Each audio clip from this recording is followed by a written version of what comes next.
আপনার গরু এটার নাম কি? এটা লালসান বাদশা। দাম কত দিয়েছেন? দাম দিয়েছে 5.5 লাখ। কোথা থেকে আনছেন? কুমিল্লা কান্দিনা।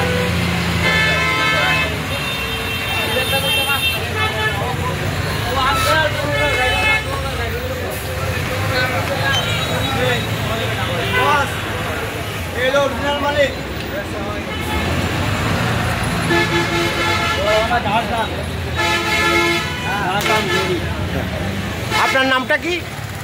আব্দুর রহিম। ক্রিকেটে ফর্ম সবসময় একরকম যায় না, কখনো একটা বলও কানেক্ট হয় না, আবার কখনো ব্যাট চালালেই 4 ছক্কা। লাইফটাও ঠিক ক্রিকেটের মতোই, সময় সবসময় একরকম যায় না, কিন্তু সময় যেমনই হোক বাড়ি করাই সবসময় সেরা বিনিয়োগ। সেই সেরা বিনিয়োগ করুন সেরা সব উপকরণ দিয়ে। তাই কিছু টাকা না বাঁচিয়ে বাড়ি করুন বেস্ট সিমেন্ট 7 রিং সিমেন্ট দিয়ে। 7 রিং সিমেন্ট, ভিত্তি আগামীর।